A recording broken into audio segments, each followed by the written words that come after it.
amener les uns les autres à renoncer. On crée assez de blocus, assez de goulots d'étranglement. Voilà, susciter exactement le découragement. C'est pas bien, c'est pas convenable.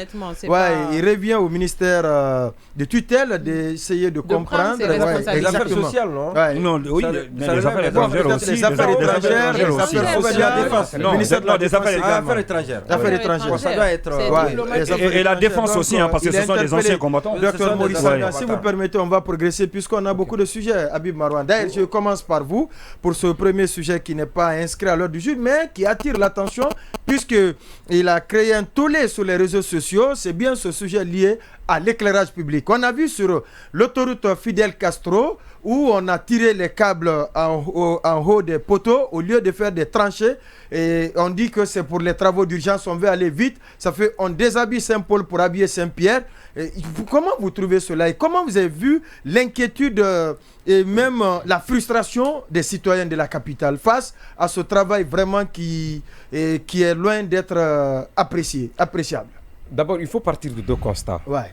Premièrement, il faut se focaliser sur l'origine ou certainement peut-être les injonctions qui auraient été données au directeur général de la Guinée de l'électricité, EDG, qui aurait été reçu par le chef de l'État, même si ça a été confirmé par plusieurs médias, mais de façon officielle, ça n'a jamais été annoncé comme quoi le chef de l'État a reçu des directeurs des établissements publics, des EPA ou autres structures affiliées. Mais ce qui est quand même évident, et ce qui concorde un peu aux dires et aux écrits de la presse, c'est que le directeur général de l'EDG aurait été assommé par de vives salves par le chef de l'État, le colonel Mamadi Doumbouya, à l'occasion de cette audience dite privée qui a été accordée à ses patrons des DPA. Qui s'est finalement retrouvé sur la place publique. On apprend même qu'un mandat, qu'il y a eu un moratoire qui lui a été donné. Donc c'était de parvenir à éclairer ou à éclaircir, je vais dire, à éclairer. Oui, à éclairer, à donner de l'électricité, donc le long de l'autoroute Fidel Castro et en même temps la route Le Prince et les transversales également. Et les transversales. Donc ce constat serait fait par le chef de l'État lui-même qui aurait emprunté ces axes nuitamment et qui a constaté le noir le long de ces différents axes. Maintenant, le premier constat, c'est quoi? C'est que la notion de service public n'existe plus en République de Guinée. Il faut qu'un chef d'État puisse constater une situation et que les gens qui ont été commis à la tâche puissent être réveillés afin de répondre à la satisfaction de la population. Donc, la notion de service public, la notion d'utilité publique n'existe pas sous le CNRD, comme ça a été d'ailleurs sous les autres régimes. On se rappelle, sous Alpha Condé, il n'a pu mettre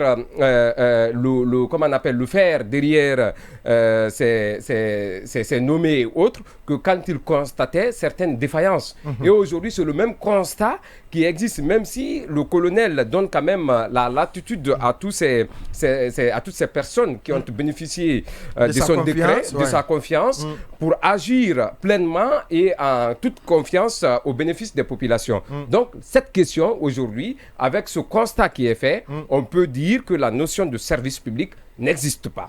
Ensuite, le second constat, qui est quand même décevant, alarmant, et voire même qui irrite la toile et les citoyens par ricochet, c'est la rapidité à laquelle la direction générale de EDG s'emploie à satisfaire le président. Ce n'est pas les citoyens qui sont satisfaits cette fois-ci, c'est pour répondre et par peur de perdre son poste que le directeur général de EDG s'est empressé les pas pour répondre à cette injonction du chef de l'État. Donc, il y a eu ce manquement ou certainement ce travail qui relève d'une autre époque, qui n'est pas d'une autre époque. Parce que tirer les câbles en haut, cela expose davantage les citoyens parce que les usagers, quand un câble se coupe avec le courant et cela tombe...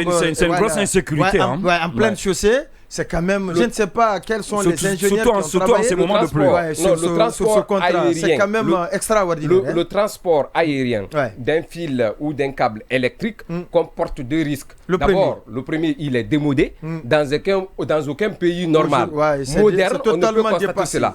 Ensuite, c'est comme l'étoile d'araignée. Ce sont les risques que vous venez d'évoquer tout à l'heure. C'est-à-dire, c'est ce risque qui est lié certainement aux intempéries de la qui peut amener à des pertes en vie humaine.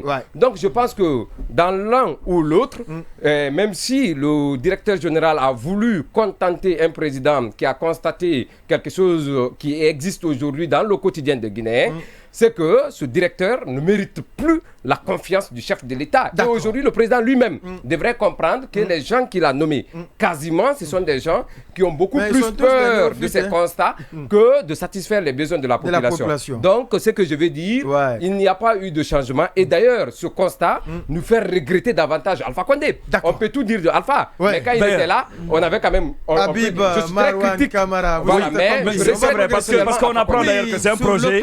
Oui, c'est un projet d'ailleurs, on apprend que c'est un projet qui a été financé depuis longtemps. Et puis, mais la bagatelle financière, on ne sait pas. Elle est colossale. Oui, bien sûr, c'est plusieurs millions de dollars. Tout est parti d'un décaissement de 49 millions de dollars. Je pense qu'on ne devrait même pas être à ce stade. 42 millions de dollars, oui. On ne devrait même pas être à ce stade. Parce que si l'argent a été financé pour mettre ces lampadaires, aujourd'hui, la question ne devrait pas se poser jusqu'à ce qu'on se retrouve à une situation pareille. Et par rapport à cette rencontre, moi, je me dis que la décision qui a été prise par le président, cette situation de moratoire que Marwan a parlé tout à l'heure, je pense qu'on devrait même dépasser ça. Parce que c'est comme ça commence. Et ce n'est pas lui seul même d'ailleurs qui a été sommé. Ils étaient nombreux, des directeurs des EPA qui étaient là-bas. Alors, quelle est la situation aujourd'hui par rapport à ces lampadaires? On voit des fils, comme des toiles d'araignée. Comme des toiles d'araignée, une question d'insécurité. Et comme il a dit, je suis parfaitement d'accord, ça veut dire quoi? Ça veut dire que ce qu'il a fait, c'est juste peut-être pour enrager une situation, histoire de ne pas perdre son poste. Après 1 mois, 2 mois, on risque de revenir à la même situation. Et si c'est comme ça, je pense qu'il faut prendre des mesures. Paye mal, paye 2 fois. Il faut prendre des mesures, des sanctions dures. Il devrait être débarqué, ne serait-ce quand même pour donner l'exemple, pour donner leçon aux autres. Après, mais dans tout ça, où est l'entrepreneur? On a toujours eu la... Vous n'en parlez pas là. Parce que le contrat est confié quand même à une entreprise. Oui, mais justement, j'ai commencé par ça. Oui, l'entrepreneur. J'ai commencé par ça. J'ai commencé par dire que l'argent a été débloqué.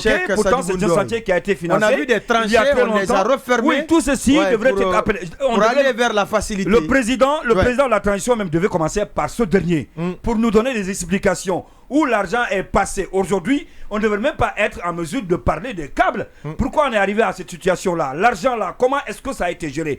Voilà tout cela qu'il faut interroger avant même de parler du cas de EDG. Maintenant, une situation comme ça se présente. Vous essayez juste peut-être de satisfaire le président, comme il a dit, et non pas la population, pour les mettre encore ces mêmes populations en danger. Parce que, comme on le sait, et surtout que nous sommes en saison pluvieuse, même tout à l'heure, pas plus tard que cet après-midi, il a encore plu. Quand vous voyez des fils qui vont tomber, et on connaît la suite, la fois dernière, il y a eu 2 décès, parce que tout simplement, il y a un câble électrique qui est côté de la cité de l'air. Justement. Donc je pense qu'il faut que le président tape du poing sur la table, et que ce dernier doit être sanctionné à la hauteur. C'est d'ailleurs vous qui avez commencé.